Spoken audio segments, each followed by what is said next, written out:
So let me just go back and start again.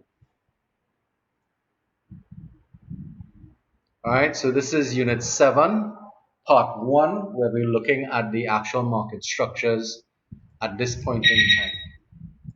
All right. Um, so we're going to be looking at, first of all, the perfect market, which is also called perfect competition or pure competition. And we're going to be looking at the conditions necessary for perfect competition to exist, and look at the implications of those conditions on the behavior of firms. As I said, the part about illustrating graphically long run, short run equilibrium, and that type of stuff is going to be dealt with in part 2. So we're going to be looking more at structure, conditions, and some basic analysis of what's happening across the board. All right. Um, so that is going to be dealt with in the next class. So,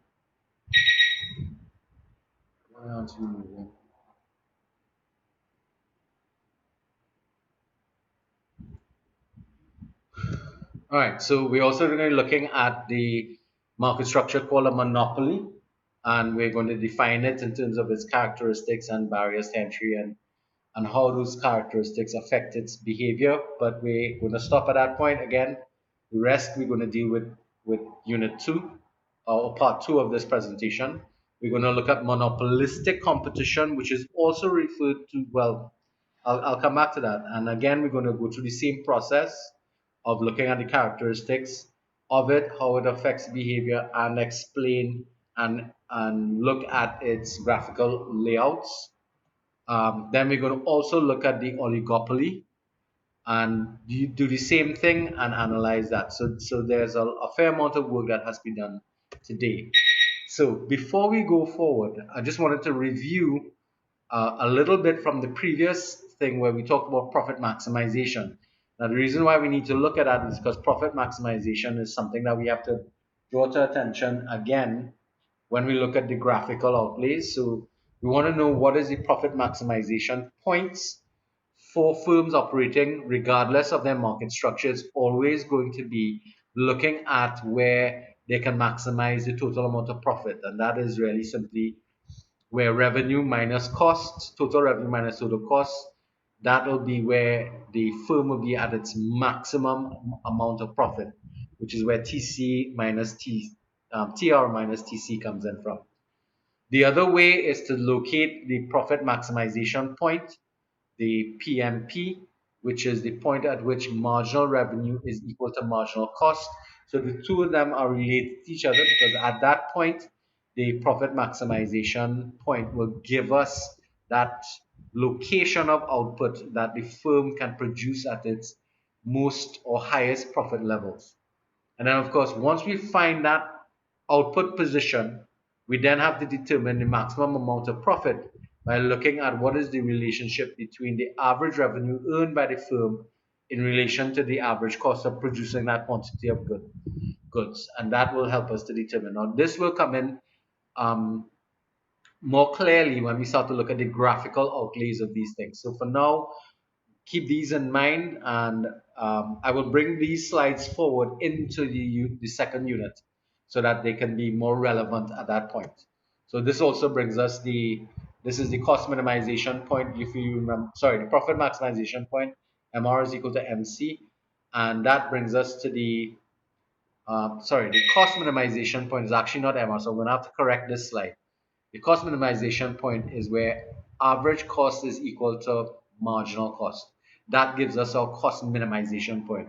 And the gap between where we are cost minimizing to where we are actually producing is going to tell us whether or not the company or the firm is in its optimum position. But we'll see how that goes. Now, to clarify a few things, we talked about profits last week, and we said that in the short run, a firm will shut down if it cannot cover its variable costs, and in the long run, it will close down if it cannot make normal profits. So we have to get into looking at the graphical representation of what we mean by normal profits what we mean by cannot cover your variable costs and so on. So if you think about it from a logistical point of view, firms, if a firm can cover, if it's going through a rough time, because firms don't start making profits in maybe the first year of operation in true sense. Um, the firm, once the firm can pay its variable cost, cover all of its variable costs and some of its fixed costs, it can stay in operation. But that can only work in the short run period. In the long run, they have to start to be able to cover all of their costs, which means their total cost. Because if they can't get to that point, it means that some of their fixed costs and, of course, the profits payable to the business owner have to be met in order to stay in operations for the longest period of time possible. And that's a critical thing that we have to remember. All right, so wanted to clarify something. So in economics, normal profit is the minimum profit that must be made to persuade a firm to stay in business in the long run. It is counted as part of the firm's cost. So if you remember the factors of production, they're land, labor, capital, and enterprise. And that simply means that for a firm to remain, to be earning normal profits, the owner of the firm or owners of the firm have to be making um, enough income to warrant their investment or their ownership of that company. If they can't cover that, then it means that they could be doing something else that would be better off. So, for example, for a business owner, the opportunity cost of being in a business is what they could earn in terms of the next best alternative, which might be working for somebody else. So, if their profits can't exceed that or do not exceed the next best alternative, then it might be necessary for that firm to shut down. Now, therefore, when we say normal profits may sound like the firm is breaking even, but remember that in economics, profit is part of cost. That's what I'm trying to say. Profits, normal profit levels, that is part of the cost that the firm must experience in order to stay in operations. Any amount beyond what will keep the person in the business is what we refer to as supernormal or abnormal profits, which you can see here. Any profit over and above normal profits. And that is an important aspect because we'll have to treat with that later on. Now, as opposed to the economics version of profit, we have the accounting version of profit, which is calculated as a residual value after all other costs are deducted. Now, there's a simple reason why accountants treat profit differently to economists, and that is because the profits have to be taxed. So most of accounting revolves around taxation, and that taxation requires that the entity of the business must pay taxes on what it declares as its income. Its income is its profits. And that income, when it's then passed on to the owner itself as a different entity. So, like if I own a business and the business's name is Dolphin House, which is my address, by the way, then Dolphin House has to pay taxes on its income. But when I get a share of that as my earnings from those profits, I then have to declare that income as part of my personal income, in which I then have to pay taxes on my own personal income as well. So this is where, remember last week we talked about one of the disadvantages of different types of public companies is the fact that, or private companies, is the fact that you have double taxation. So the owner of the business is playing two roles, one as owner and one as operator. And sometimes, in most cases, people are double taxed. All right. So those are some things we need to keep in mind when we're talking about this stuff. So now we go to the market structure. So we have the first one, perfect competition, pure competition, or um, well, the perfect market is another one. And this is a market structure where there are many firms, none of which are very large, where there's freedom of entry and exit into the industry, where firms produce an identical product and the firms are therefore therefore price takers. We'll get into that in a little more detail. Now, the perfect market in reality does not exist. It is assumed to be a theoretical construct which allows us to compare the real world with an ideal so that we can measure the gap and observe the differences in behavior. Now, the commodities market is probably where we can get the closest to the perfect market conditions. And that's why I listed here international commodities market, like for oil or grains, wheat and flour and that kind of stuff, are probably the closest to this ideal model. Um, can you think of any local markets that might work in this manner that are relatively perfect? Anybody? One that came to my mind was doubles. Though, as you can see, um, there is a fair amount of product differentiation that goes on, which is not one of the features because one of the features is identical products. All right. Another market that we could probably think about is the market for fuel, gasoline. But that's a different structure altogether because although it might be a perfect market, the reason why it ends up being the way it is because of the fact that it's a monopoly. All right, so that brings us therefore to the monopoly. What is a monopoly? It's a structure where there's only one firm in the entire industry, and that's the difference. Remember, the a firm is one unit of production, but the industry is the combination of all firms that make up the industry. Now, if you're in a monopoly, the firm itself is the entire industry. So that is the definition of what is referred to as a pure monopoly. Pure monopoly is where there's only one producer of a particular good in that market. Now, in the UK and the US, they've taken slightly different stance to this by looking at how large a market share the firm might have. So therefore, they may not be looking at a firm having 100% of the market, but if they command a fairly large portion of the market, then they designate that company as being potentially a monopoly. So, for example, the United States uses 25% of its market share to classify a firm as a monopoly. Now, again, the US is the largest market in the world. Hope Levi comes back in. Um, and it means that largest in the sense of value.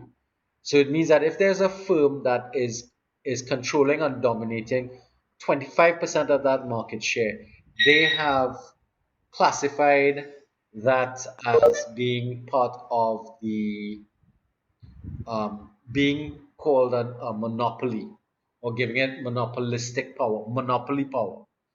Um, in the United States, there's legislation for that issue, and it's called the antitrust legislation. And that legislation has been used to break up monopolies that have existed in the past, like the ones I have here, Microsoft and AT&T, which at one point in time controlled much more of the market than some of the people that were there. Hi, Leander. I understand you just came in.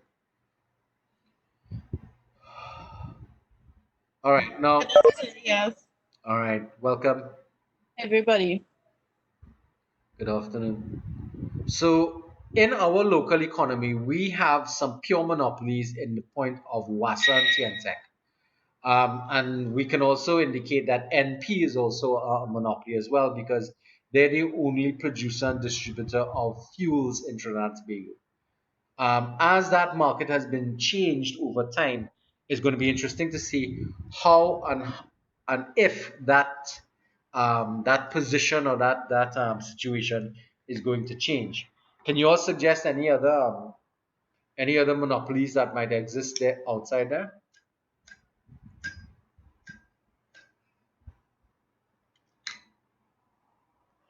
And the other part to that question is, do you think it's good for the country or not? And that means we have to assess the nature of a monopoly and why it exists and how it exists. Okay? So I'm not hearing anybody responding, so I'm going to move on. All right, everybody's clear with this thus far. So would TCL be a monopoly in Trinidad? Yes, they are. The only competition that comes in right now is imported competition from outside. So yes, you're correct. They're the only producers of cement. There's one other supplier, and that's Harrycrete. But what they're doing, they're not producing cement. They're importing packaging. That's Rock Hard, I think is the brand name that they use. All right. But from what I remember, they are simply redistributing something produced out of Mexico, I believe it is. All right, Semtex or something along those lines. So that's one of the strategies that the government might be utilizing to break up monopolies by allowing the importation of foreign products to diminish the strength of a particular um, company or firm operating in a market by itself. Because without competition, one of the problems that comes up, as you'd see, is that sometimes we are impacted by a lack of competition negatively, and that we end up with higher prices, lower quality. So that's the general thinking of what or why monopolies are not necessarily looked at as being a positive thing. Okay, all right. So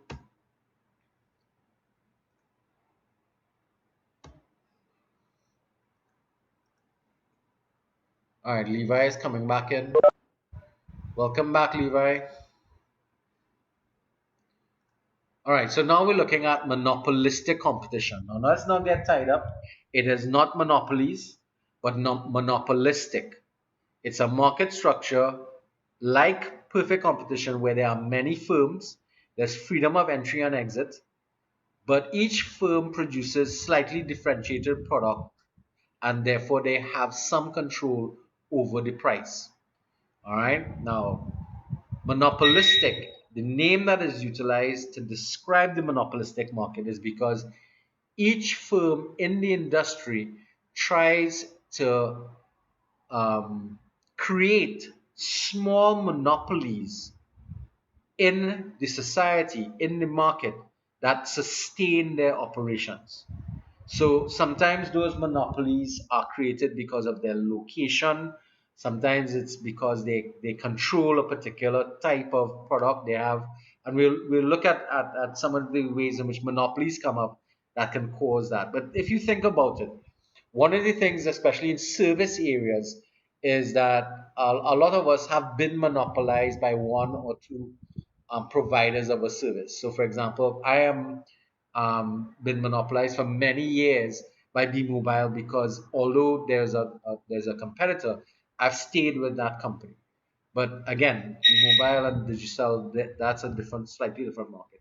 In a more monopolistic market like hairstylists and hairdressers and that kind of stuff, for years I went to one hairdresser until she retired, and now I have to find other people to do that.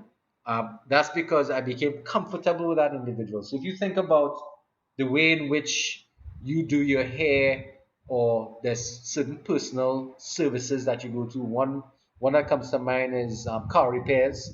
That's one that people who own vehicles develop a relationship with somebody that they trust, and that trust over time allows that garage or that individual to monopolize your business. And that's why it's called monopolistic competition. It's not that he or she is the only garage in the country, but it is the one that has monopolized your activities. That makes sense?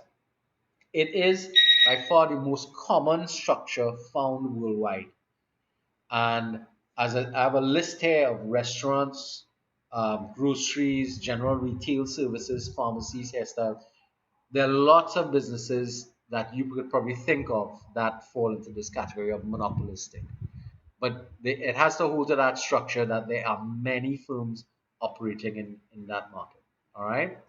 Okay, so now we come to a more technical um,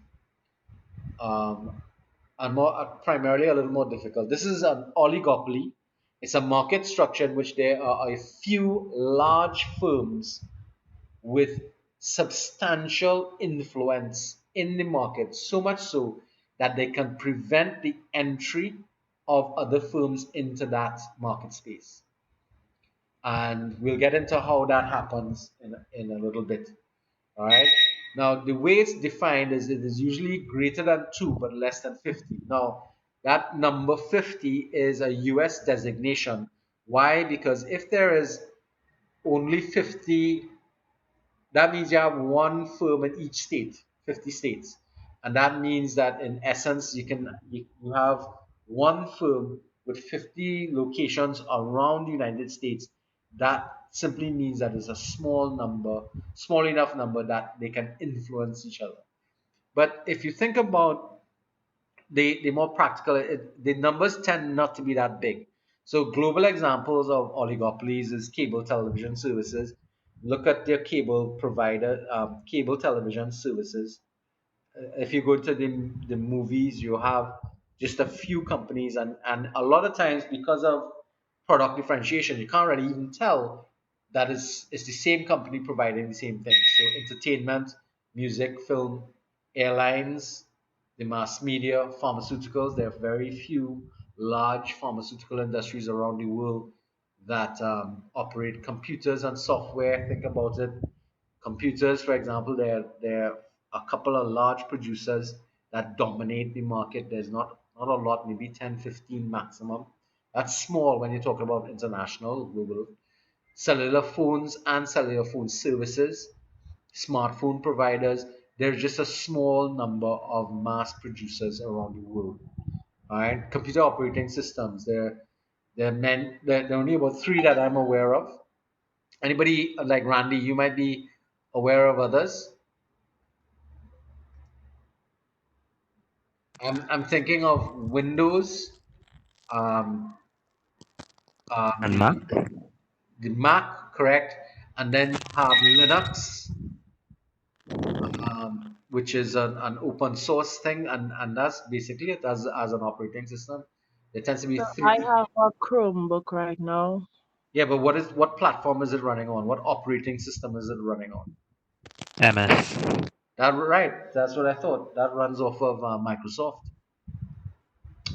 which is a Windows environment. All right. No, it's not Windows. No, it is still running off a Microsoft operating system. It's not something you see. Yeah? Mm-hmm. All right. Now, the the operating system is what allows the computer to communicate with the other parts of itself. That operating system is critical to its functionality. And at one point in time, you had something called DOS, which was a disk operating system that allowed computers to communicate with each other with the other peripheral activities. And DOS was taken up by Microsoft, and Microsoft started to was it Microsoft? Yeah, Microsoft utilized that to create a Windows environment. Windows environment means that you could collapse a window and open another one without shutting down the operating spaces or the software totally. This is sort of like what we're doing here. I have several different programs running on a computer simultaneously, and that Windows environment is one that you have operating systems that allow that functionality. So although Chrome looks like it's operating on its own, Chrome is still sitting on a Windows-based system, Windows-based operating system. If you ever use a Unix system, you'll see the difference because they operate using shells. Um, Technically, it's always said that that system is probably the most stable around the world and is the least prone to being attacked. Same thing with the Macintosh or the Apple systems. You could look at it in terms of what is the operating system on your phone. So they're divided into two basic areas: Android. You have the OS for the Apple phones, and then you have Windows phones. So you have three different operating systems. Now let's forget about the global system. Let's look at our local situation because, interestingly enough, the our local market is dominated by oligopolistic competition, which is why it has become one of the market structures that we have to spend a fair amount of time looking at because of the situation. So I've identified banking. How many banking um, organizations exist in Trinidad? I have about seven to eight. What about soft drink manufacturing? Again, you think about it, look at the products on the market. New car retail services. There are about seven or eight, maybe nine internet providers, and there are consequences in a market when you have that. Yes, somebody want to make a comment. So I think the number of new car retail is a lot less than that. Yeah, I'm trying to think about it. Maybe about seven altogether.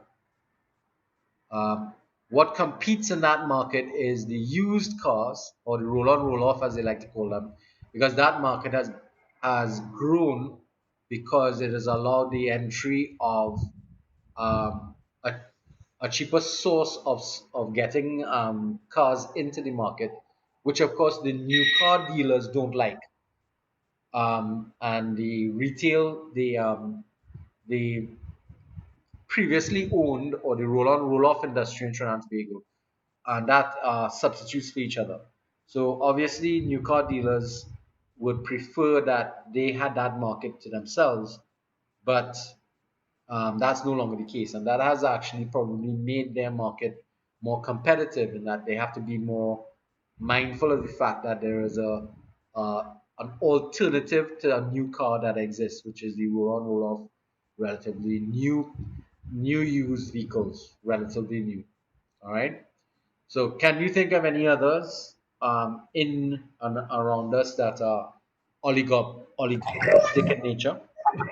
So what about all those stores like Courts that sell small appliances? Well, that's retail services, and retail services because you have to look more at the manufacturing. Retail services, there are lots of retail services, so they're not necessarily going to fall in oligopolistic. But what you do have is that you have a very large company operating in a chain type situation. So, but you also have the mom and pop stores that exist inside. So I know, like in Sangre Grande, for example, besides Courts, we have Standards. We have a place called Capels. We have a place called God, is a small place. I can never remember the name of it. But you have a little more competitors. But what you might find happening is that the type of products that they're offering might not be from the same suppliers. So whereas if you go to Courts, you might get a wide range. I can't definitively say that it's oligopolistic in nature.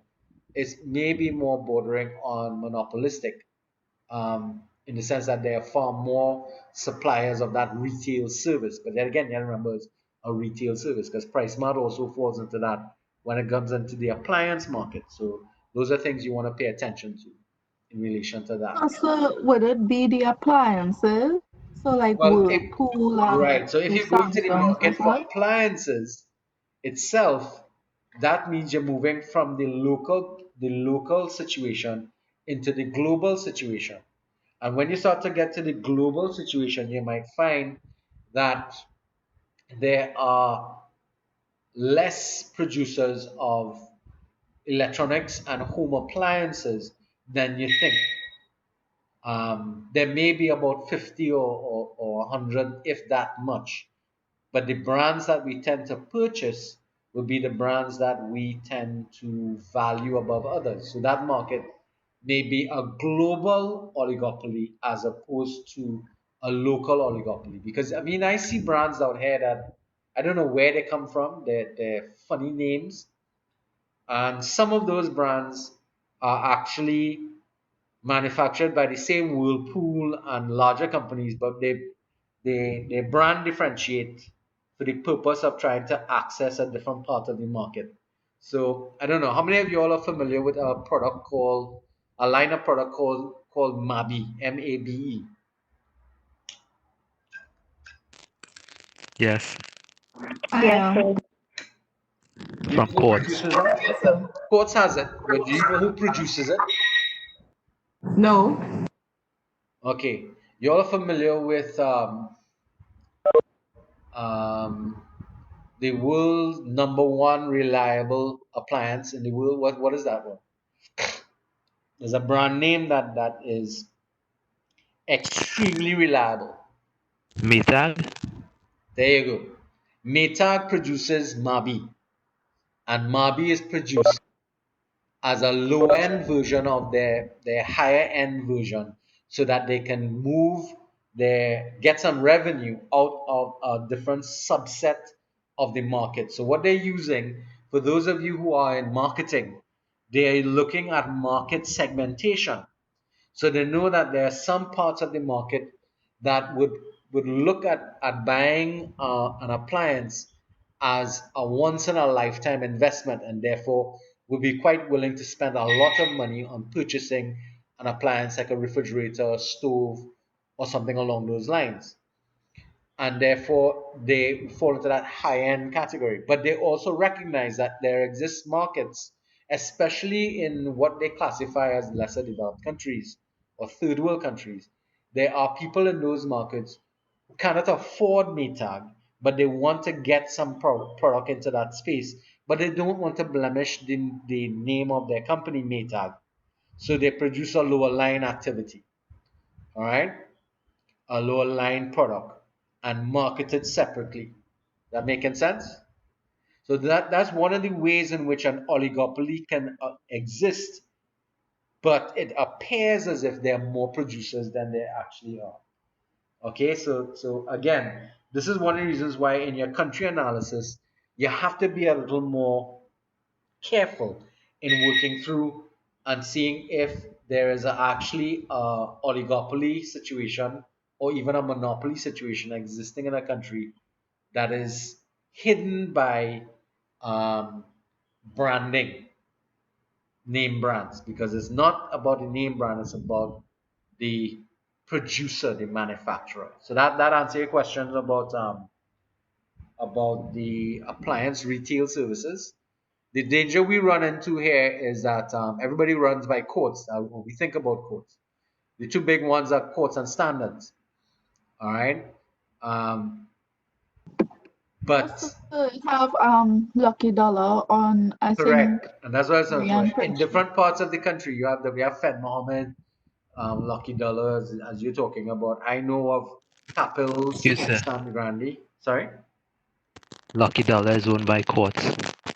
I see, and that's brand differentiation again. Lucky Dollar.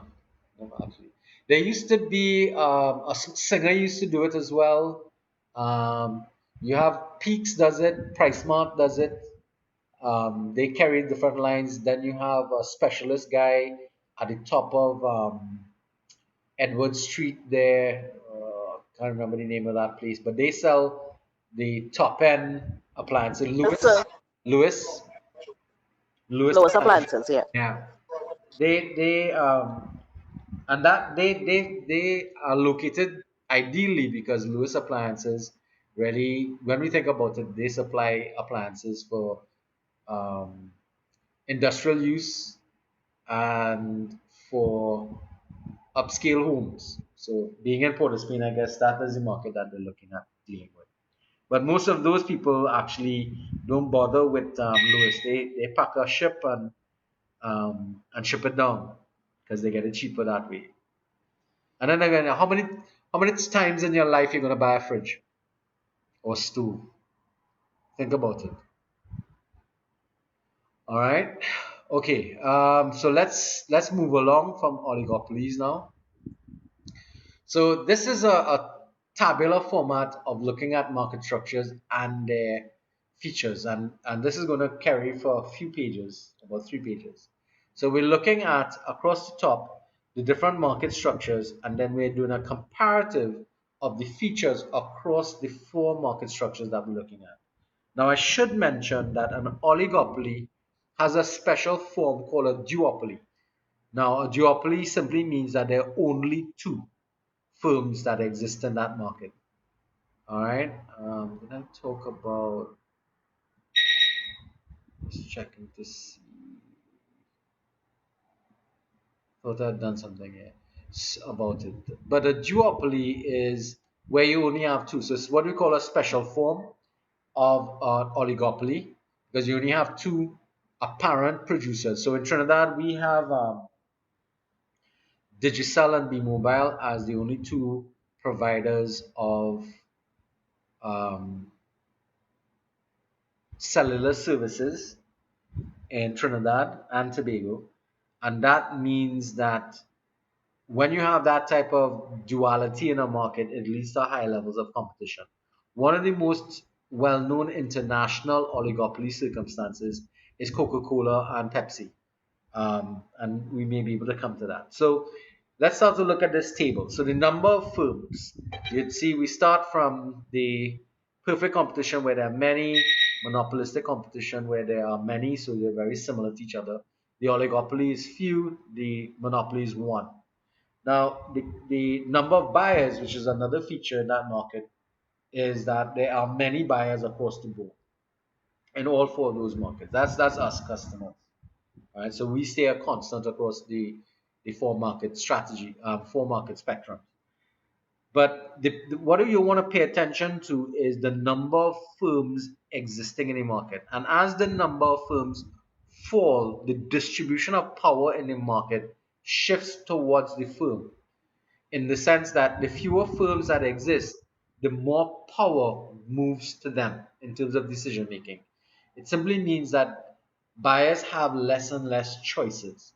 And when you end up with no choice at all, then you're at relatively the mercy of that monopoly to provide that product for you. And that is where the critical element runs into. And that's a problem that can cause problems. All right. Um, so let's move along again. Number of buyers. So we understand that influence of the number of firms in relation to the number of buyers. Then the influence on prices. So the perfect market is the firms in the perfect market are price takers, whereas all the other markets have varying degrees of price setting. So the one who has the most amount of control in setting prices is the monopolist, and that tells us that the strength of the market or the power in the market has moved firmly over to the monopoly. The oligopoly has different circumstances, and the monopolistic you have some variations that are allowed there. So we have to combine that now with the concept of information or perfect knowledge. Perfect knowledge simply simply tries to describe a situation where everybody knows everything at all times or immediately. So if any firm does anything, everybody knows about it immediately. Now we know that's an ideal. That can never really happen in the real world. Though the conversation is that the internet is allowing for that perfection of knowledge to be more readily available. So you know more about prices and market conditions and products and so on because of the availability, the ease of availability of market. But if think about it, if you move around the country, are you familiar with the prices of all goods at all times in all parts of the market? No. And that's what imperfect knowledge does. So between the imperfect knowledge and the number of firms, that perfect knowledge provides the opportunity for firms who are not operating in a perfect market to be able to change prices. And knowledge, information availability is one of the factors that allows firms in the monopolistic, oligopoly, and monopoly markets to be able to um, make changes to their prices, knowing that not everybody will know the prices of the same good all over the world, all over the country, or throughout the market. So that's what that says here. Perfect knowledge means that everything is known at all times. Thus, firms cannot change their prices without everybody knowing. This lack of knowledge in the other markets allow firms to charge different prices. Because if you don't know, you won't respond. This is one of the reasons why women in particular have a tendency to say, um, you should shop around. Yes? Everybody says that? Welcome, Javon. Yes, sir. Yeah, yes, sir. And unlike that, uh, what we say, the men only like to run in and buy and come out, right? All right, let's move along. All right, so this is the right. All right, so this is the next one. The nature of the product. So when we talk about the nature of the product, we're talking about, well, simply, in the perfect market, the nature of the products are homogeneous or identical. Each firm is producing exactly the same thing. There is no difference in products. Now, if there's no difference in the products, then as a consumer, I don't really care where I buy it from. Making sense? I don't care where I get it from because it's the same wherever I go. Think about it as well, like gas, for example, in our situation. Gas is supposed to be identical throughout the country because unfortunately we only have one provider, which means the perfect market is, in terms of the nature of the product, is the same as the monopoly in that the product is identical. Making sense? All right. Now, in monopolistic and oligopolistic competition, there is product differentiation, meaning that there are small changes or sometimes large changes to the product that help to make it different to others. So think about your hairdressers. How do hairdressers differentiate themselves in the market from one place to the next? So that is where, in terms of the type of market, so identical products means that buyers don't care who they buy from. In the case of the monopoly, the buyers have simply no choice. They have to buy it from that one person. But if you don't, there's no distinctive difference between the products. You don't really care where you're buying it. The thing that comes to mind like that is vegetables. That's the example they keep on using in because technically, yeah, vegetables are the same wherever you go, but we know there are certain differences that are being used to differentiate some vegetables away from others. So you have organic as opposed to those that are genetically modified. You understand? Those are the things that help to move a firm out of being near perfect into more monopolistic control. All right. So with this, the nature of the product, you have some market activities that take place that help to reinforce this product differentiation. So as you can see in the table here, there are no market activities allowed in perfect markets because there's no point in spending money on any of these things that's coming up here. So in the monopolistic market, you have product differentiation, advertising, branding, marketing, and brand loyalty. So basically, we talked about product differentiation before. Product differentiation is where there are slight changes to the product so that it looks or operates slightly different from each other to give it a distinction. Now, that is not to be confused with branding. Branding is and we'll discuss this in more detail going on. So, branding is where you attach a logo and a name, and that is advertised and used in marketing strategies to be able to create brand loyalty. So, this activity here is something that we have to examine in a little more detail later on because this is the marketing activities that go on in monopolistic markets. This is one of the reasons why newspapers exist to a great extent because if you look at the vast majority of newspapers and any sort of publications like that, you'd see a lot of advertising taking place. And that's because people are trying to differentiate their products and services so that they can get more market share. Now, in the oligopoly, remember, you have fewer firms operating, and therefore they use similar sets of strategies: the product differentiation, advertising, branding, the creation of brand loyalty, and of course, various marketing strategies.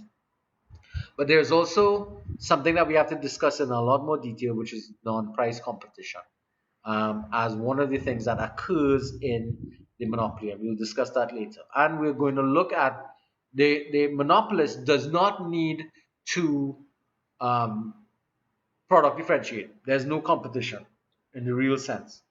and they therefore can practice something called price discrimination. And that's what happens. They are able to divide the market up into different segments and charge the market different prices for the same product. All right. So in oligopolies, just generally at this point in time, it means that firms can compete using tactics other than direct price competition. That's what non-price competition. But we're gonna have to look at that in a little more detail as we move forward. So this is the last piece of the table here. The features continue freedom of entry and exit. Now you'd notice that in perfect competition there are no barriers, and of course monopolistic competition, like I made a mistake here. This should also indicate that there are no barriers as well. Um, there's nothing to prevent somebody from becoming well, I have the term insignificant barriers, but I think I better change that to no barriers for consistency. But oligopolies and monopolies have significantly high barriers. Monopolies probably have the most barriers. So as the market has fewer firms, the amount and type of barriers increase and become even more entrenched. Because a monopoly has to be able to control the market to prevent other people from coming in. Now, you might remember in the early 90s or the latter 90s, I should say, when TSTT was the only telecommunications company in Trinidad and Tobago. They were the only ones providing mobile services. And it took an act of government legislation to be able to break that market up from the monopoly that existed. And that means it requires a great deal of effort to get some things done when you're looking at that.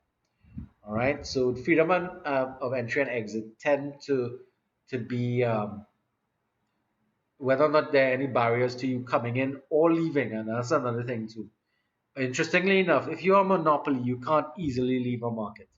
You might actually be prevented from leaving the market because of the repercussions of the supply. Consider, for example, if WASA was privately owned and the people just wanted to walk away from the company, they can't, because who's therefore going to supply water for Trinidad and Tobago if there's no WASA? Making sense?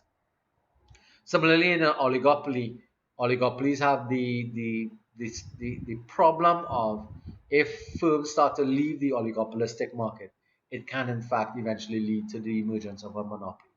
So that's something you want to look at. All right, so in terms of the market structures, now we want to look at their demand curves. So let's remember that the perfect market has a perfectly elastic demand curve. Remember, that's the horizontal line. All right.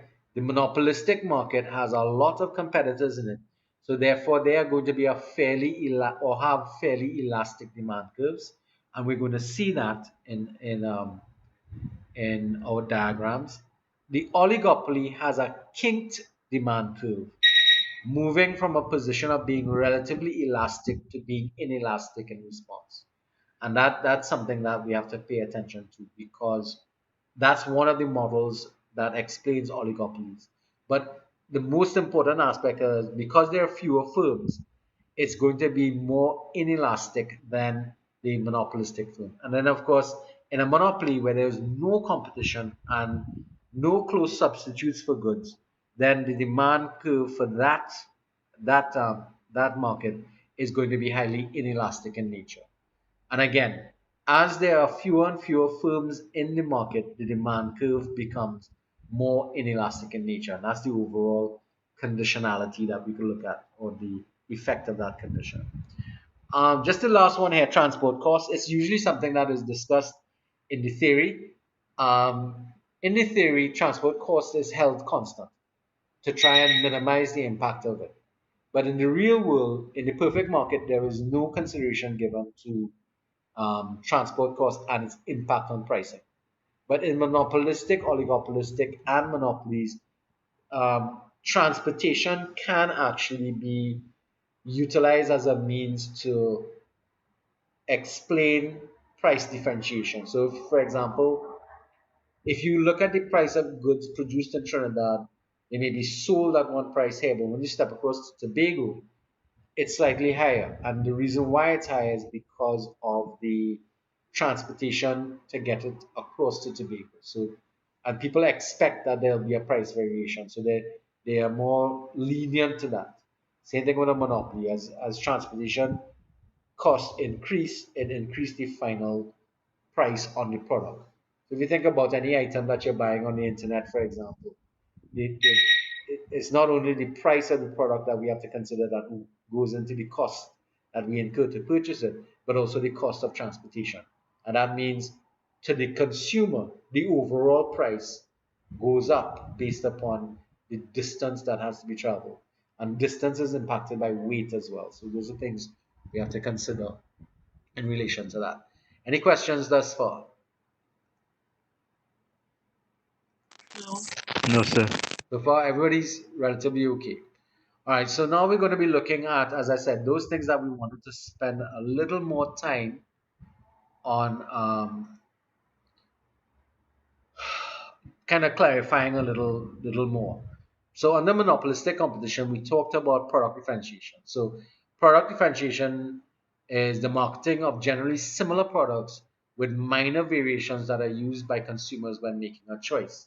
So example, think about Apple versus Samsung phones. So it's the features of the phone, the look of the phone, the feel of the phone, the that type of stuff.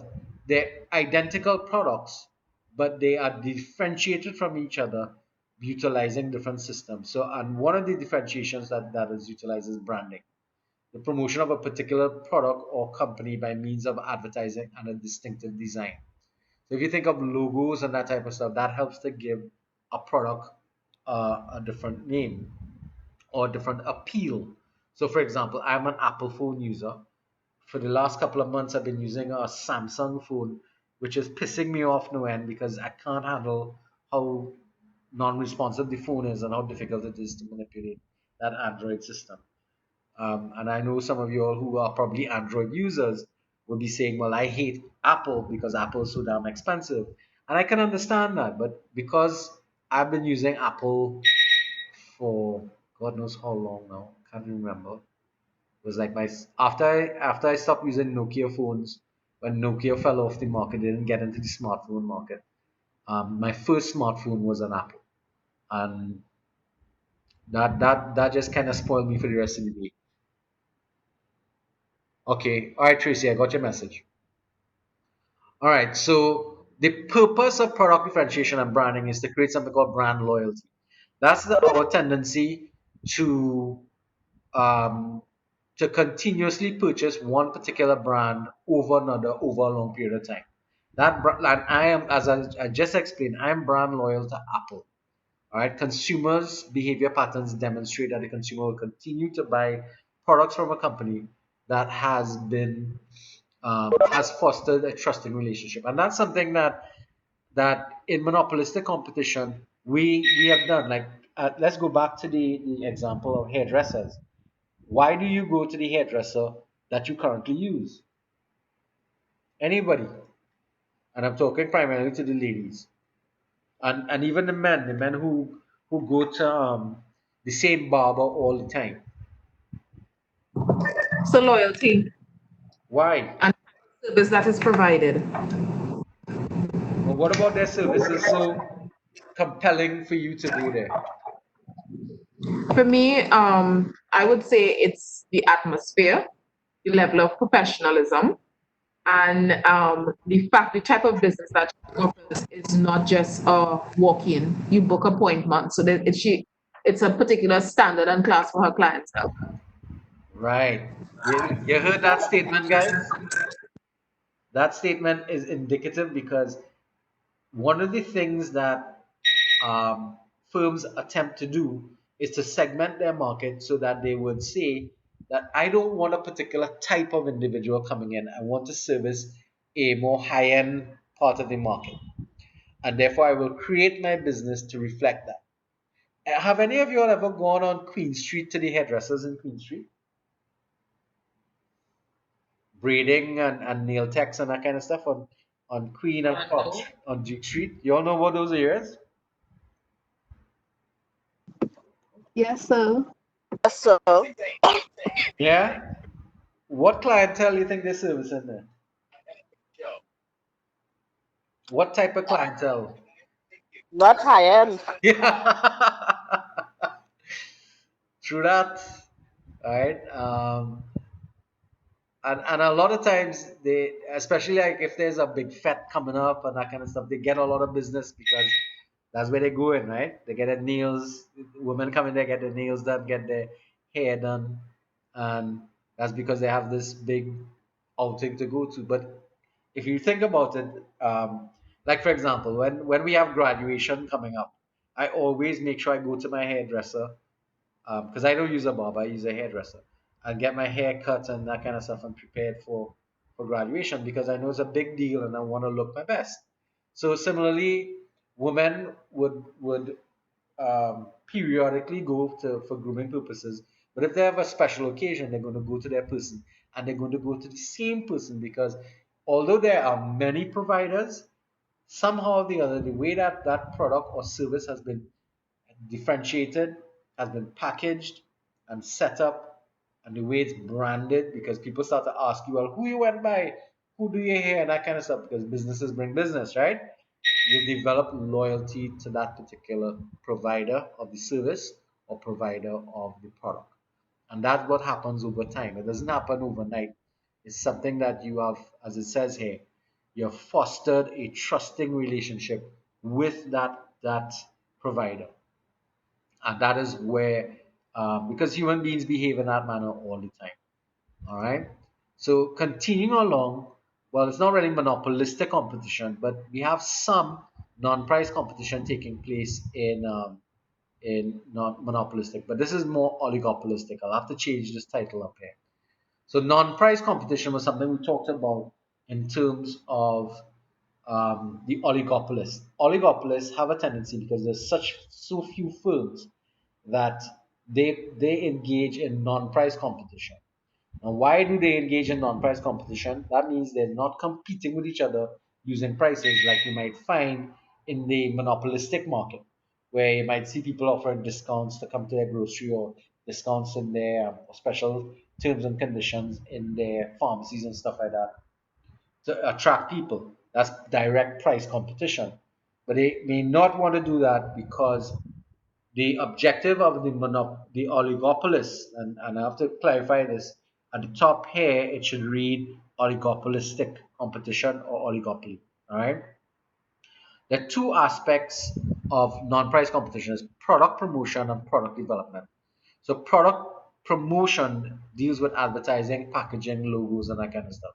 The major aim of advertising is to sell the product, and this can only be achieved by informing the consumer of the product's existence and availability, but by not only, I should say, but also deliberately trying to persuade consumers to purchase the good.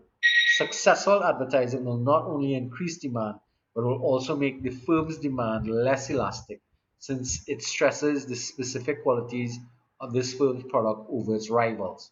So it's like direct um, advertising. Now, the states uses that a lot, direct competition. I see it coming up a little bit like for example, if you think about the newspapers always try to sell themselves as number one. And that MFO report that comes out, Market Facts and Opinions, for those of you who may not be aware, it's a report that's done that usually tries to collate who's the leading, who has the leading sales of newspapers in the country for a particular year. And that information is used in their promotion to position themselves as the superior or the market leader. And that's important because market leadership is going to become a critical element that we look at later on. So that's in product, that's in the promotional element. So one of the reasons you might see um, firms utilizing promotions would be to run to run games like raffles and so if you buy like Coke runs it ever so often. You look under the cap of a Coca-Cola product, and if it has this particular symbol or this letter or you spell the name and that kind of stuff, it makes it you get a prize, a non-cash prize. Like last time I think they do it for Coke glasses and that kind of stuff. Black and white Scotch, not black and white Scotch. Johnny Walker Black ran Agent Black thing a couple of about two consecutive Christmases, where you took the coding on the inside of the bottle, which is a customs requirement actually, a label, and entered it into a raffle. And if you won, you won a Mercedes Benz, a black one too. um, Stag and Carib does it when they were giving away. Um, what were they doing? Right? They were giving away trucks, um, small vans and stuff like that. So running competitions like that simply means that because of the interest in possibly winning something, then it increases the amount of customers purchasing their product and gives the opportunity for the promotion to generate more market share. This is one of the reasons why Courts runs that ham and grog thing when they do their Christmas promotions. Those promotions are designed to increase market share. All right. The other element of non-price competition is product development. The major aim of product development is to produce a product that sells well and that is different from their rivals' products. It has a relatively inelastic demand because of the apparent lack of close substitutes for shops or other firms providing that service, right? So development takes the form of attempting to provide a service which is better than or at least different from that of the rivals, and personal services such as opening late, carrying certain lines of stock so that you can please your consumers. Um, this is also where you're trying to position your service. So it's two parts: product and service development. Um, so you're positioning your product or your service as exclusive, and therefore you are appealing to somebody, and there's no substitute for this because you have a serious amount of brand loyalty for that particular activity. So that's what product development is. It's about differentiating the product so much that it appears as if there is nothing else like it in the market, and that therefore creates a relatively inelastic demand because of the apparent lack of substitution. Which is again, it would explain one of the reasons why Cherise, for example, goes to her hairdresser all the time. Because if you look at the term um, for service, it takes from attempting to provide service which is better than or different from that of the rivals. And that will include the fact that when you get in there, they might give you a cup of coffee or a cup of juice, some water. They open late to accommodate people working, professionals working. They carry certain lines of exclusive products to utilize in the process and so on. Those kind of things that you're looking for there. You ever went into a Haagen-Dazs and look at what they're trying to do in a Haagen-Dazs ice cream store? Anybody?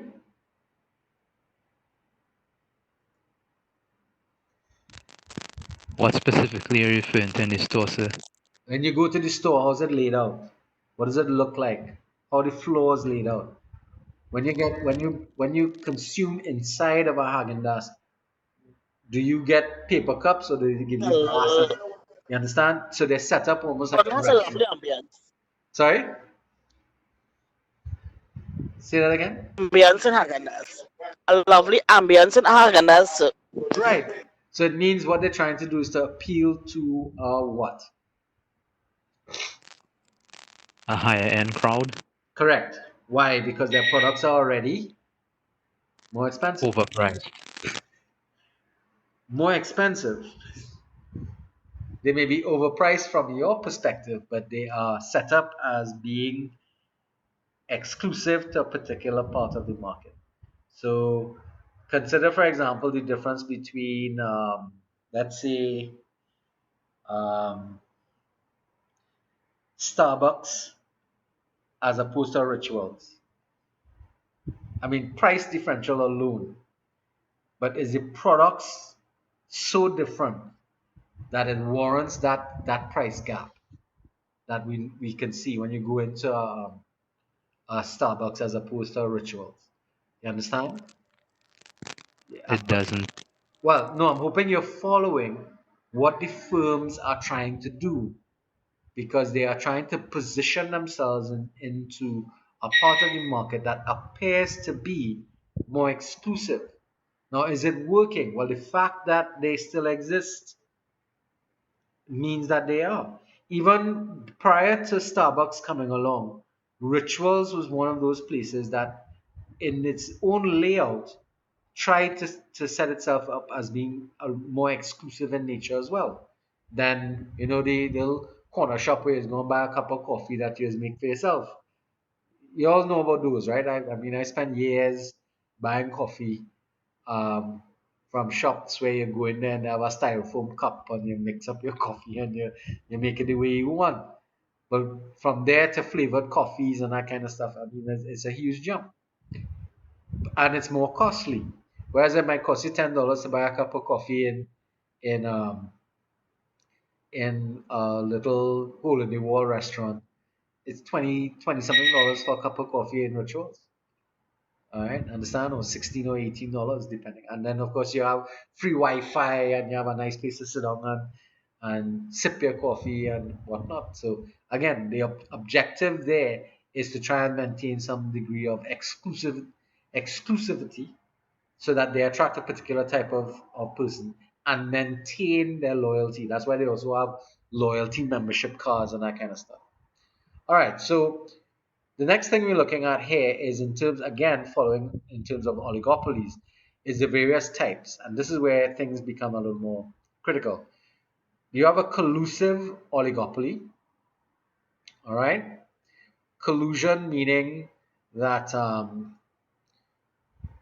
this is where oligopolists agree either formally or informally to limit competition between themselves.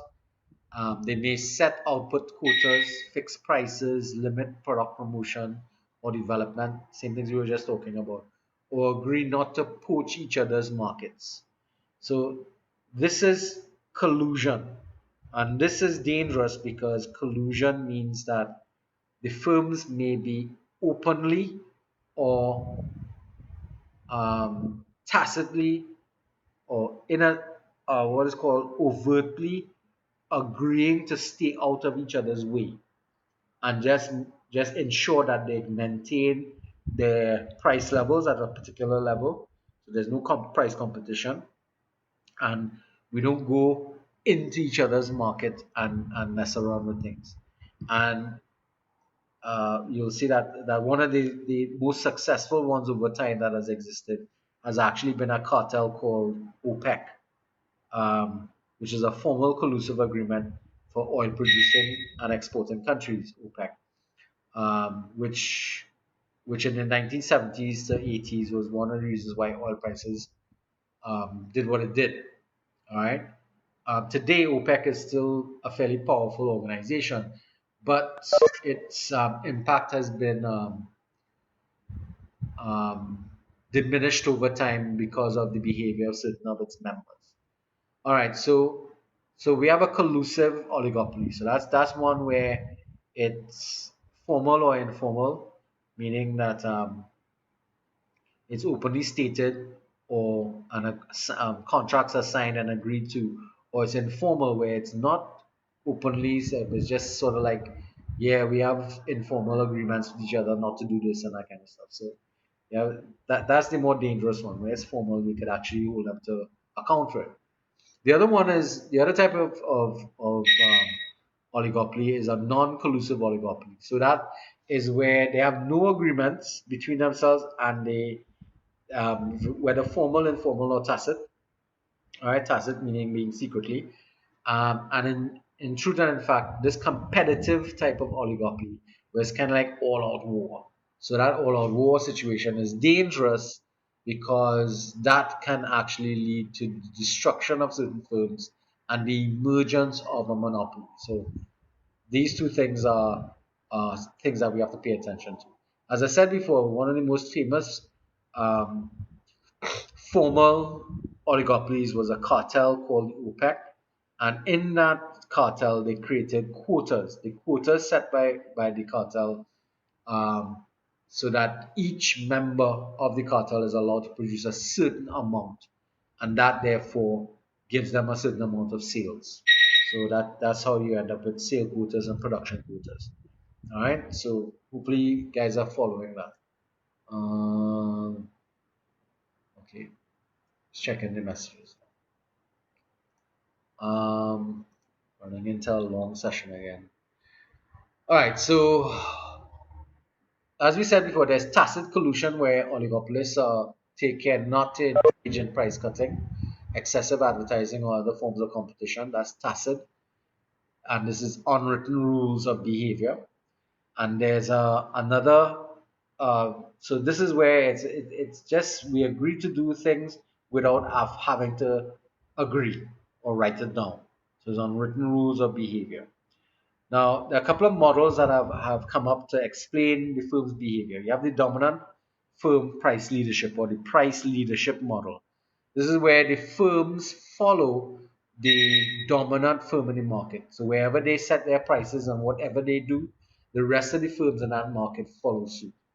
Then you have the barom, blah, blah, blah, barometric firm price leader, where the price leader is the one whose prices are believed to react to market conditions in the most satisfactory way. So that firm reflects what is happening in the market. So if they change their prices, this will happen. Like price, they have a massive fall in the thing. So that barometer kind of effect. One firm is signaling to the others what is happening, and because of these signals that are being received, the other firms react to what they believe has happened in that market.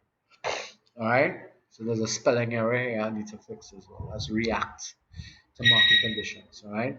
So you have the dominant price model where everybody follows the leader. The other one is the barometer system where they look at what the supposed leader does and react according to the what they perceive has been happening there. And as I said before, the critical issue with competitive oligopolies is that it can lead to the development of monopolies, especially as the dominant firm acquire the smaller competitors in the market or simply push them out. That actually happened with Carib and Stag. That was what we call a special oligopoly. We had two producers of beer in Trinidad and Tobago. And in 1987, they went to war with each other, which was direct competition. And that direct competition, they went into price wars and that kind of stuff, which eventually led to the failure of National Brewers, which was the producers of Stag and Carib, was actually able to just buy Stag out lock, stock, and barrel, including their formulas. Something that you could look up and research. The land space that uh, oh God, what's the name of that mall at the Uriah Butler intersection there? That mall was the location of the um, the National Brewers factory, um, Grand Bazaar. Sorry, yeah, that Grand Bazaar location was actually where the National Brewing Company existed that used to produce the old Stag. That was the Stag in the short fat bottle. Now we have Stag in regular bottles and stuff like that, produced by Cara. So, and they still put their products out in the market as apparently directly competing with each other. It's an interesting model to look at in terms of what they do, but it's a model that lots of international companies do. They put out a number of different lines apparently competing with each other, but it really doesn't matter. If you buy a car or a Stag, the same company is earning the revenue. Making sense? And they also did distributors for Corona and a couple of other beers as well that we are unaware of. Heineken was at one time also produced in Trinidad by Carib Brewers, Carib Brewery, but that they lost that market to a Barbados company which brews the Heineken there and then ships it across to Trinidad. Um, but that, of course, engages them in some issues that take place with that. Somebody wants to say something?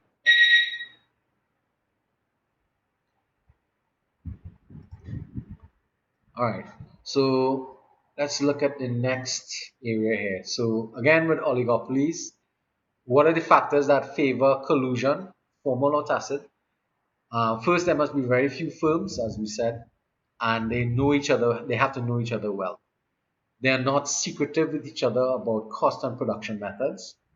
All right, so they don't hide their information from each other. They have similar production methods and therefore similar average costs, and they're likely to want to change prices at the same time and by the same percentages. So the variation in prices that you're going to see over time, they're going to copy each other. So all of those things have to be the factors that encourage collusion of one form or the other to take place. They produce similar products and can thus therefore be more easily reach agreements on price. There is the presence of a dominant firm. There are significant barriers to entry for other firms to come in and disrupt their activities. The market is relatively stable because if industry demand or production costs fluctuate widely, it becomes difficult to make any kind of agreement because if things are changing regularly, then that makes it difficult to hold to agreements that you might have signed up because your market is changing rapidly. All right. So particularly due to difficulties in predicting and partly because agreements may frequently have been to be amended. All right, this is a particular problem in declining markets. So for those of you doing marketing, you would have come across the declining market or the mature market situation. So that's a dangerous type of market that oligopolies tend to operate in sometimes, and be careful. And of course, one of the things is that there must be no government measures to curb their collusion. And that's something that governments have been known to get involved with, especially if the collusion is to the detriment of the public. Um, and some countries have more impact than others, but these are the conditions necessary for collusion to take place in oligopolies. All right. Non-collusive models. So in the non-collusive models, we are going to look only at the kink demand curve model. This one will take a little explaining, so it'll come back when we start to actually look at the thing. So in 1939, this model was developed both in the US and the UK.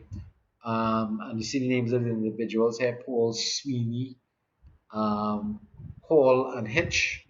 And the kink demand curve theory has become perhaps the most famous of all theories of oligopolies. The model seems to explain that even when there is no collusion at all between oligopolies, prices tend to remain the same. And this was something that was observed. Because consider this: why are Pepsi's and Coke similar prices when you go out there for the same products?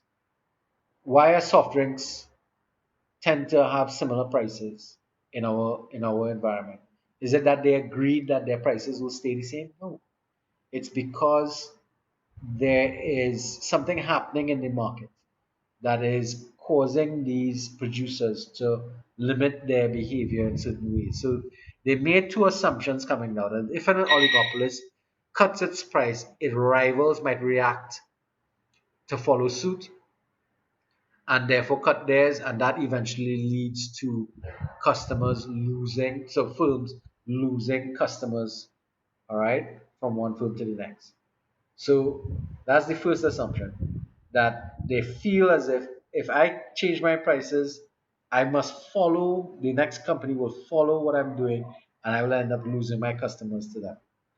All right, and that's problematic. The second thing is that oligopolist, if an oligopolist raises its price, its rivals will not follow because by keeping their prices low, they can therefore get my prices. So that's the two assumptions there.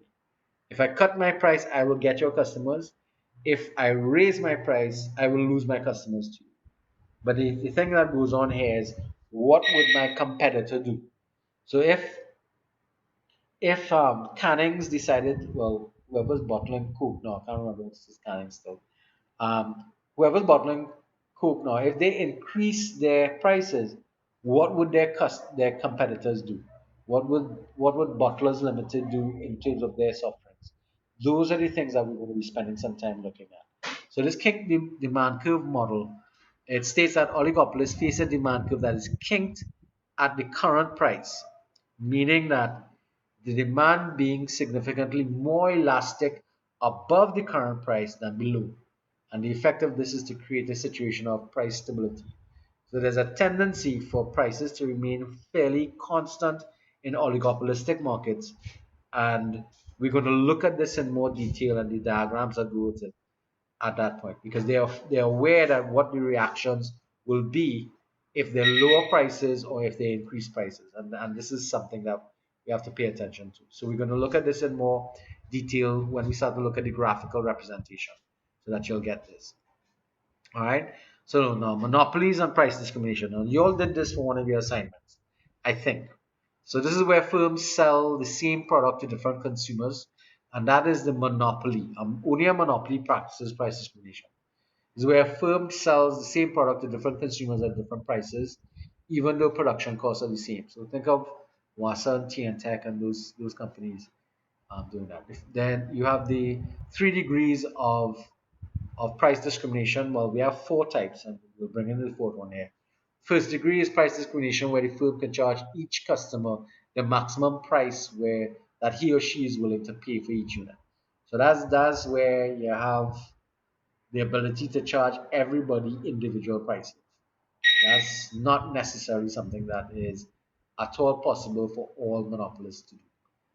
Second degree, price discrimination is where the firm charges customers different prices according to how much they purchase. So this is one that you might be able to get. So it's sort of like if you buy this amount, you have to pay this price. If you buy more, you buy less, and so on. So you might have experienced some of that in wholesale retail outlets where there's some price discrimination on the unit cost of the thing based upon the quantities that you buy.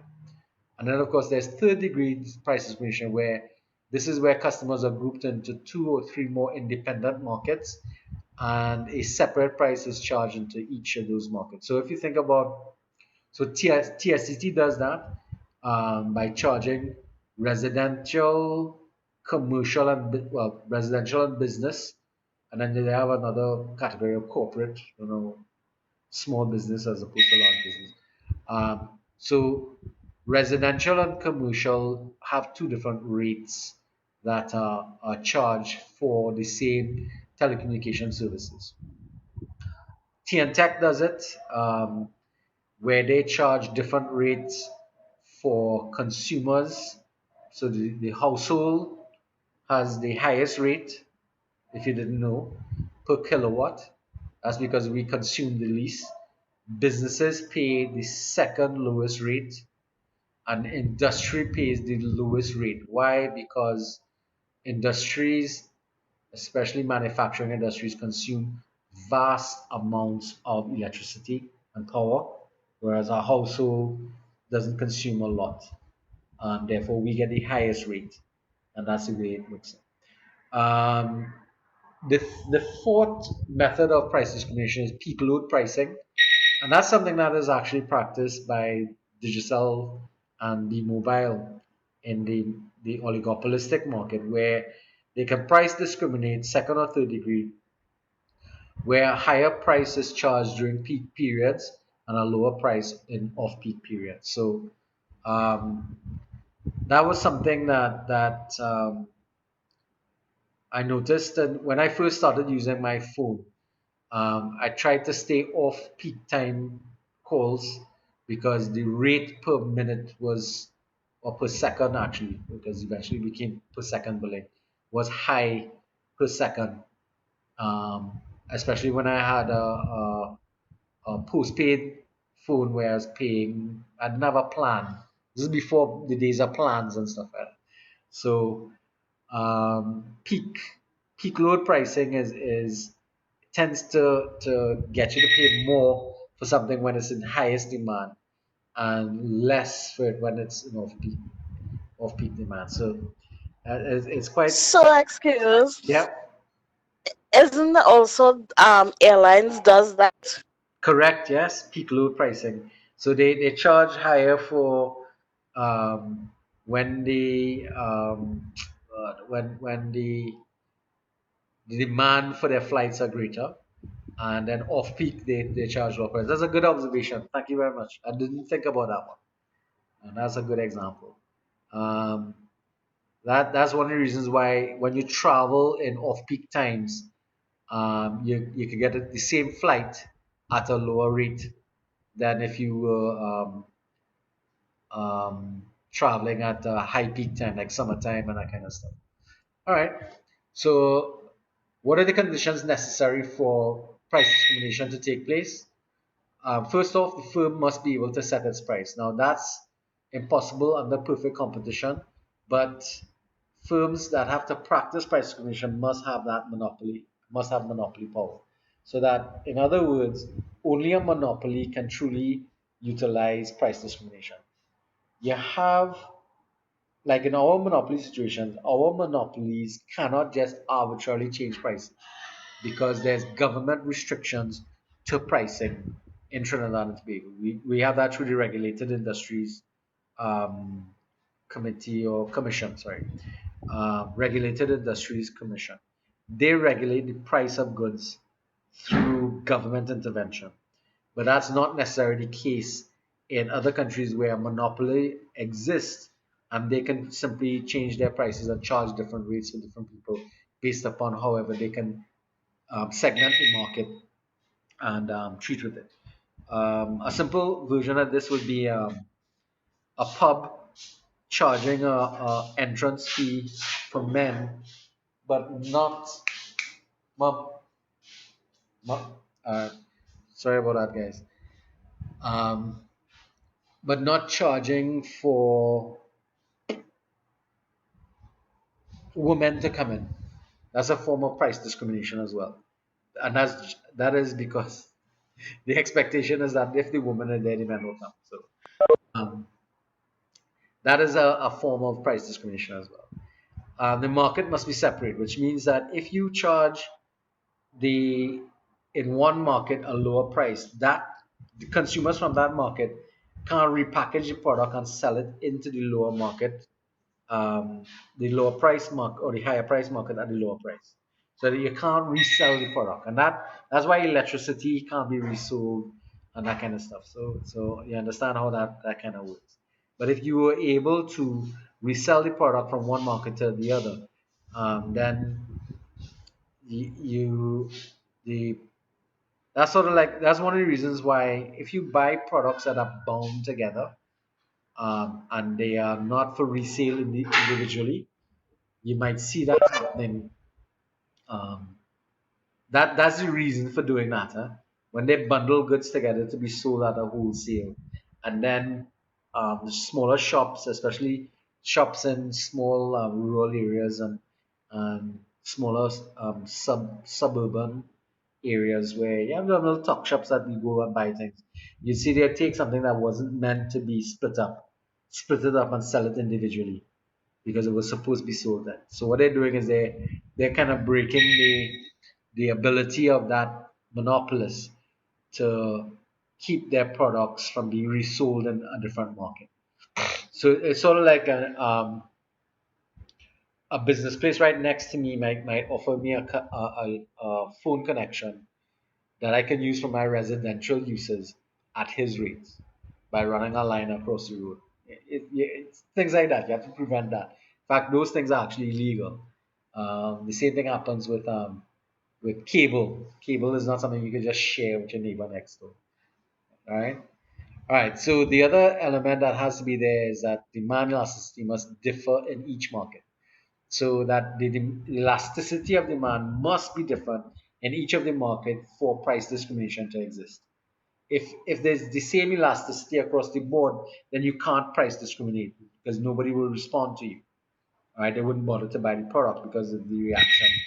So you recognize that the elasticity of demand has to be different in each market. So when you think about it, in your home, you tend to be more careful with the use of things that like the amount of phone calls you might make from your fixed line phones and stuff like that. Whereas when you're in business place, you're making calls galore whole day. You understand? So the elasticity of demand for phone calls in the workplace is a lot less inelastic or a lot more inelastic than it is in the um, in the home where it's more elastic. All right, so that means lowering the price there could cause some changes there. All right, so follow up on this one here and have a look and see if you can understand it. But these conditions have to be in place for monopolies to be able to price discriminate. All right, so the next thing we have to look at is sources of how monopolies come up. So for a firm to maintain monopolies position, there has to be barriers to entry of new firms, and these barriers and these also include exist under oligopolies. So remember again, oligopolies can lead to a monopoly, but in the case of a monopoly, they have to exist at a high enough level to block everybody else coming into the market. So the first source that they've identified is economies of scale. That is simply where a firm is so large and has experienced such large economies of scale that nobody else could come into the market and compete because it's not feasible. The long run average cost curves are so low with that firm that they can't compete, and that's what we refer to as a natural monopoly. Somebody wants to say something, Randy? Yeah, Randy, what's up? Sorry, so I lost audio and then I came back in. Okay, all right. So think about TSTT fixed line services. Nobody else can come into our economy and compete with TSTT for fixed line services simply because of the amount of infrastructure that they have in place. So they are, in fact, a monopoly in the provision of fixed line services. Now, one company has actually been able in Trinidad to compete with them in relation to that, and that has been Flow, because Flow has been able to piggyback on and use their resources. When I say their, meaning TSTT's resources, to run their own cables on, and that was actually a bit of a problem. I don't know if you all remember where TSTT had taken Flow to court about that, and the government made concessions to the cable companies to allow the use of their poles to run in that sense. Any of you all familiar with that issue that came up during that time? Yes, sir, but Flow also lost, and that's why we also got a change in the service that they started to offer after that as well.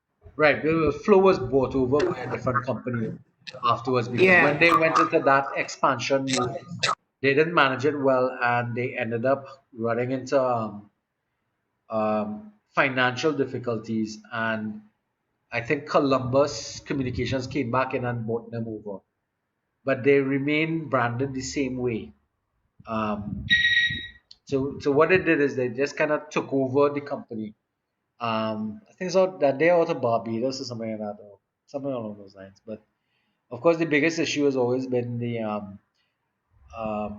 other providers that came in using different systems, and that was like Green Dot is coming through satellite TV. B-Mobile has its own IPTV, which is internet television over the internet, and those things are now competing with Flow in that market. But you recognize the only competition that TSTT has for fixed line services is Flow.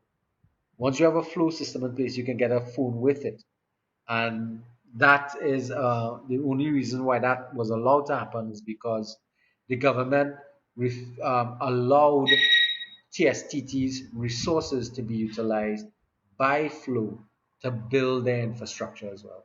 But again, still that simply But so they also had a non-disclosure agreement to end the matter as well, you know. yeah, but because the government had got involved between the two business because remember TSTT is still owned, majority shareholdings of TSTT is still owned by the government of Trinidad and Tobago, which technically is the people of Trinidad and Tobago.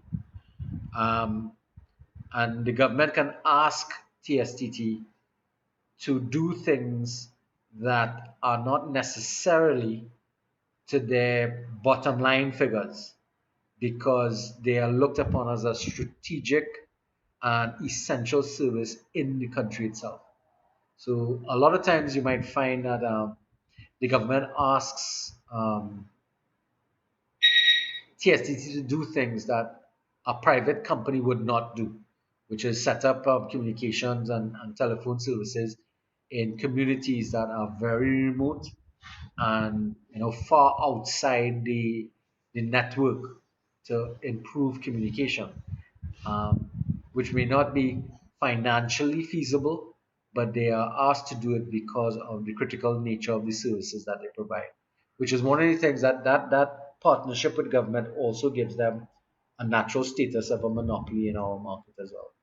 But primarily their economies of scale is what has led to them to have that. The TNTech is also in a similar issue as well because their infrastructures also TNTech also had problems with both TSTT and Flow when it came to the use of the pools and utilizing pools. And I think they had to use it's a lot of issues coming up with that. Utility pools that belong to one company and was accessed by all three companies. That had to be agreements that were made between all of the providers. Okay, think about how complicated that became in terms of just simply finding an agreement with that. Right. So that's one source of a monopoly. All right. That's the economies of scale. Next one is network economies. That's when products or services is used by everybody in a market. There are benefits to all of the users having access to other users. Thus, for example, eBay, by providing such large network economies, makes it very difficult for other online auction houses to compete. Similar networks, similar network economies apply to Microsoft Windows. We talked about this. Adobe Acrobat, airlines, which is Ms. Leander talked about that, and operating in interconnecting routes. Now, these things that we have to pay attention to. I think Amazon is also another one that fall into this category because it's a network of online sales and its supply chain management and supply chain function has set up in such a way that it's providing a large network with network economies that is putting it in a place where it is it makes it very difficult for other companies to come in and follow that model and be as successful. I know there are a couple that do that. There's one called Wish. I know there are other smaller companies that offer more specialized services and stuff like that. But network economies is one of the ways in which a monopoly can develop. So, in essence, we have the potential that Amazon in itself can become or has become monopolistic, a monopoly in the international environment. Something to think about because Jeff Bezos is now the world's first trillionaire. Think about that. And he became a trillionaire during this coronavirus. Interesting. All right, another source is economies of scope. This is a firm that produces such a wide range of products at very low cost, and that gives them an advantage over all other companies coming in. So, for example, a large pharmaceutical company producing a range of drugs and toiletries use shared research, shared marketing, shared storage, shared transportation facilities across its range of very large range of products. These lower costs therefore make it difficult for a new single product entrant into the market, since that large firm will almost certainly be able to undercut its prices and drive it out of the market. So what that simply means is that the larger the firm is in terms of its not only its size but also in its scope of operation gives it such advantages and lower costs that it makes it very difficult for one person to come into one of their markets and start to compete because um, that's sort of like Procter and Gamble. If you think about it, they produce such a wide range of goods, foods, and so on, and snacks and whatnot. That if you come up with an idea for a new snack, bringing it to market to compete against these guys, Procter and Gamble might be able to knock you out of that market so easily because they could run their product and sell it at such a low cost that'll just drive you out of the market. So that's another way in which monopolies emerge. Another is product differentiation and brand loyalty, so that a product becomes so clearly differentiated that consumers associate the product with the brand. And it's very difficult for any new firm to break into that market. So the example here is Rank Extra, sorry, Rank Xerox invented and patented the plain paper photocopier.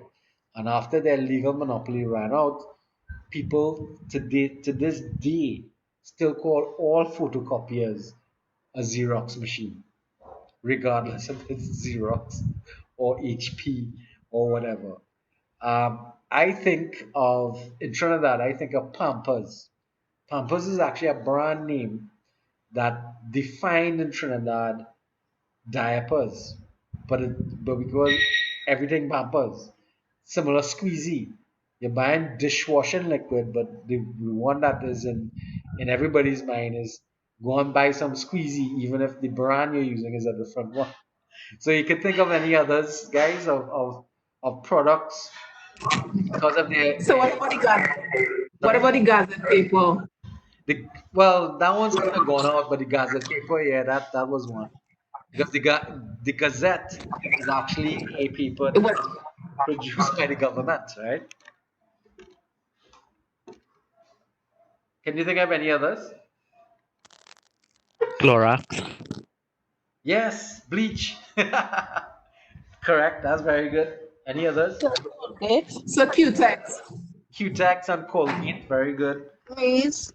Sorry. Freeze. Breeze. Very good. Dishwash. What's So the? power. That's soap powder. Palm olive. Yeah. Yeah.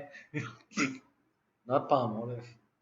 You gotta remember that the brand name became so synonymous with the product that everybody else is referred to that brand name by that, referred to that product. So regardless of what you buy, it's that. Making sense? That's why we could say think Pampers, and you could be buying Huggies or I don't know the brands of Pampers, but Pampers is a brand out of Johnson and Johnson. So right? So everybody's following that as a source of monopoly. That's how some monopolies emerged. They emerged because of the product differentiation that took place led to brand loyalty, and that therefore means that product alone remains what people want. So it's just purely existing by brand loyalty. All right. Another source is lower cost for an established firm. So, an established firm is likely to have developed so many areas of specialized production and marketing that it's likely to be running at a very, very low cost of production because it's been able to negotiate lots of different um, low cost sources of materials, finance, and their operating costs therefore make it extremely, extremely difficult for any other company to come in and compete because they will not be able to withstand the kind of prices that this company can produce at. That makes sense, guys? All right. A couple of examples of that would be again for me, TSTT is one that falls into this category because they've been established for so long as well. Other companies coming in to compete will probably run into that kind of issue as well. All right. Ownership of or control over key inputs. So this is one that is critical. It's what causes what we call a pure monopoly. That is, if the firm governs the supply of a vital input, say either by owning the sole supplier of some component or part, it can deny access to these inputs to potential rivals. On the world scale, and this is one of the world's best known monopolies. The De Beers Diamond Company has monopolized the diamond market because all diamond producers market their diamonds through them. Um, and that way they have a stranglehold on the diamond market, um, and monopolize. If you want to follow up on that particular issue, um, you can look at Blood Diamond. That they kind of describe what takes place in that market a bit, so that you could look at how that works. But controlling a key input or product or resource what has given one of the methods of how a monopoly can emerge in our markets there. All right. Ownership or control over wholesale or retail outlets. So as opposed to owning the source raw materials and that type of stuff, if you also control the outlets through which the products must be sold, you can therefore prevent rivals from gaining access to your consumers. And Coca-Cola uses this by supplying chillers, and those chillers can only be loaded with their product. So you might have noticed this in particular, like the school, for example, has a number of those chillers, and the products in the chillers are either Pepsi or Coke related. All right, that's because they are able to therefore monopolize or create a monopoly in a situation because they also control the way in which it is sold to the public, either in a wholesale or retail outlet. So that's one of the other sources of making or setting up a monopoly. Legal protection. So I talked about this or looked at it. Firms, physicians may be protected by patent rights on essential processes, by copyright, or various forms of licensing that allow a firm to operate in a particular area. They can also be protected by tariffs or custom duties. That means they have government support and other trade restrictions that government set up to keep foreign competitors out. So at one point in time in Trinidad, the Dunlop tire production facility in Trinidad was protected by tariffs and custom duties placed on the importation of all other foreign tires. And that created in Trinidad and Tobago for a good few years actually a monopoly for Dunlop, which was it kept out all foreign competitors, and that legal protection had to be dismantled in order to allow for other competitors to come in. So examples of monopolies protected by patents include most new medicines by pharmaceuticals, so the anti-AIDS drugs, for example. Microsoft's Windows operating system was legally protected.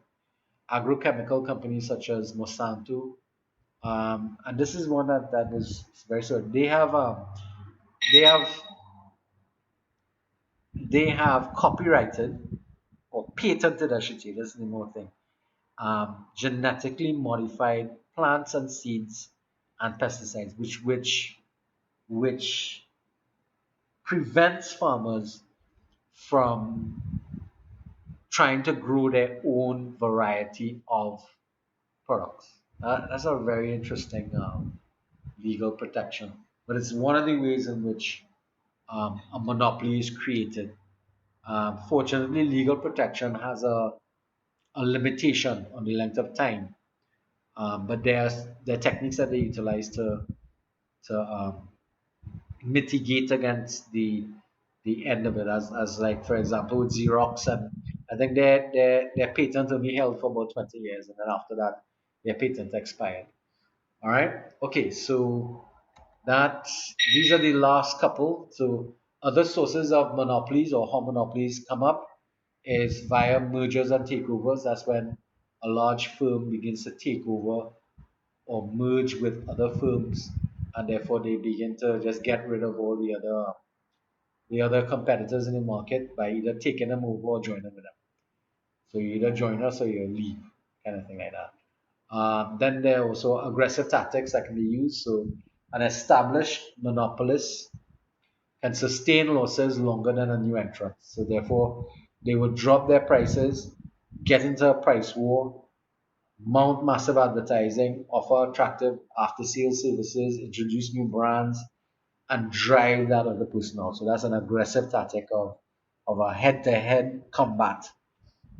And of course, then they could also use simply intimidation. So they could harass legal and illegal to drive new entrants onto this. In fact, during the period with Carib and Stag tried to use some of these intimidation and aggression tactics by doing something that was interesting. Um, both companies used to agree to collect each other's bottles and cases, and because they were so close to each other, they would say, okay, listen, we have a set all your bottles and stuff here, come and pick up. So they used to share that recollection function. And Stark started to hide Kara's bottles because the bottles being glass were reused for repackaging. So that ended up being a technique, an aggressive tactic that they tried to use. And then of course, Kara went with the larger tactic, and they just took them over, they bought them out, and they used that aggressive of lowering their prices and dropping dropping their prices to the point that the other company just could not work. All right, so far so good. Let's move on. So other pricing activities that take place is something called predator pricing. Um, this is where a firm sets prices below average cost in order to drive competitors out. That's predatory pricing. Um, the market must be separable, meaning that you can't be operating using predator pricing if your product can leave one market and go into the next. So you have to have that separation. In the international markets or the international environment, this form of predator pricing is actually referred to as illegal dumping and is classified as being unfair trading practice, because it has been used by larger multinational corporations to negatively impact upon the existence of competitors in the local economies that they have there. So I think that brings us to the end of our examination tonight. This is just a summary of all of the terms and concepts that we looked at throughout the evening. So, um, last thing I want to do, questions.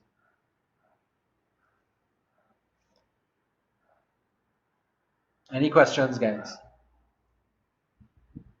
So I'm going to stop the recording now, okay?